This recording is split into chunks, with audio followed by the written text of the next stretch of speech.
happened in an evolutionary sort of way. I didn't set out to become a councillor. I set out to get involved in politics. I set out to kind of, to make good change happen, basically, because 5 years ago, I joined the Green Party. I thought, I can't sit on the sidelines any longer. I need to kind of get out there and get active.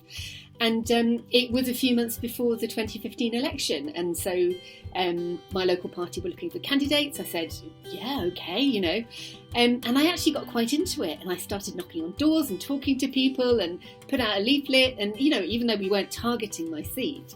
And I really enjoyed it. I really enjoyed that kind of interaction with local people. And after the election, I came second out of 2 candidates.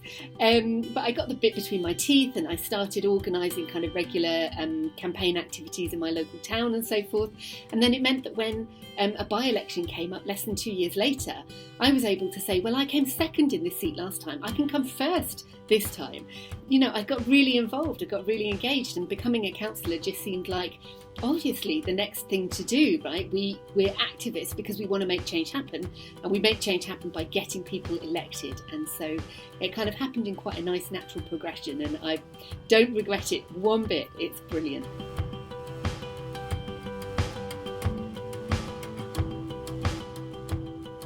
I found the atmosphere at full council quite difficult at first. There's a preponderance of men on the council, and sometimes the atmosphere can get quite challenging. I've just found that the more full council meetings I go to, the better I get at not really letting it bother me.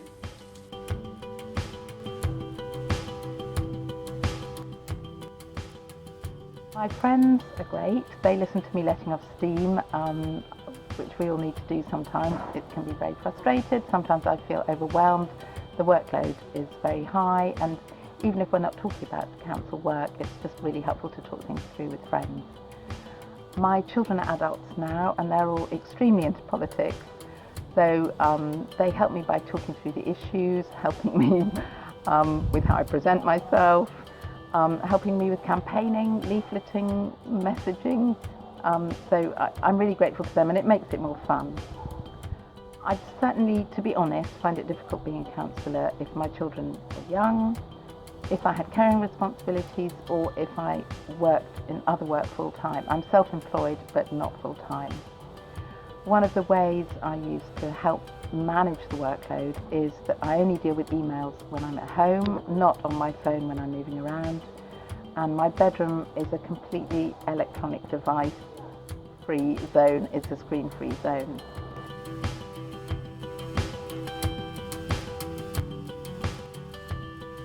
Yes, there are quite a lot of other women on my council. It's about 1/3 women and 2/3 men. And the other women councillors are all very friendly and helpful. I've cooperated with one particular councillor to produce a joint report to council on an outside body that we both attend.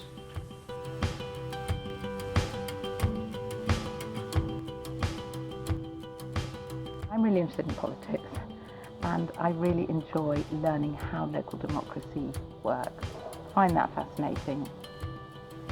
I enjoy being able to help residents with problems. People come to you with such a range of problems. You can't always help them, but even just listening to people and taking them seriously and doing what you can, I find it's really, really appreciated, and it helps build a community.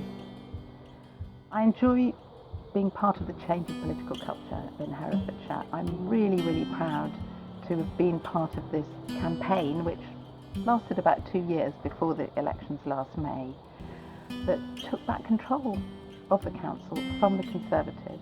We're really putting into practice the Green Party ambition to do politics differently. We're doing that here. We're in coalition with other parties. We're in power, and we're making a difference.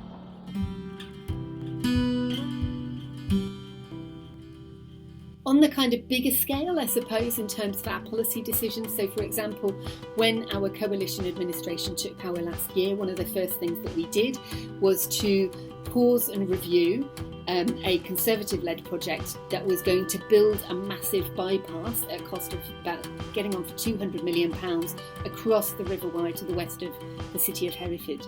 And this was a project that's been very much opposed by many, many people.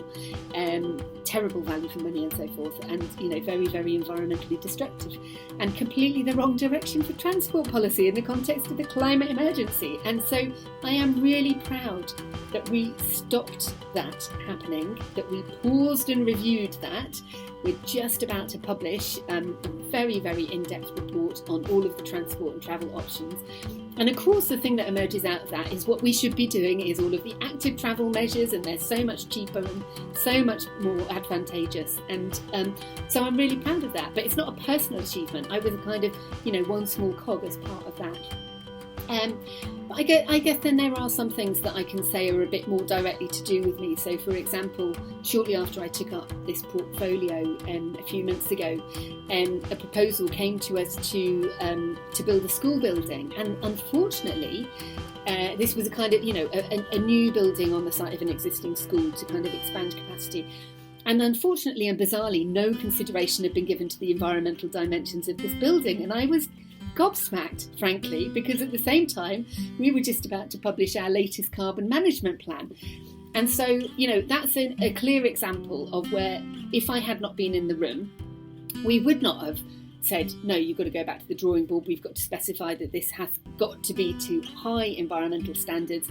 And by the way, we need to make sure that we've got a policy on our buildings that means that we don't have to have this individual discussion about every building, but that it's baked in from the start, that all of our buildings have to be kind of compatible with our zero carbon by 2030 ambitions. And so, that's an example where I feel that I've achieved something kind of, quite specific and concrete. But most of what I do is much slower burn and longer term kind of building up. But I really feel that after 4 years in administration, after 3 years in this job, Herefordshire is going to be really, really pretty different. And I'm really proud of that, actually.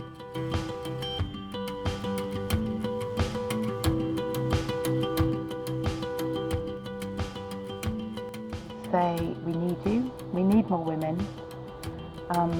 If you think you're not the sort of person who belongs in politics, maybe you're exactly the sort of person who should be in it. Politics must work for everybody and must represent everyone. It's got to be more diverse. I suggest that you have a chat with local serving green women councillors, or not even local, from anywhere in the country. I'm sure any of us would always be happy to have a chat, even if you're not certain whether you want to stand or not, even if you're right at the beginning of the process of talking, we'd always all be happy to have a chat.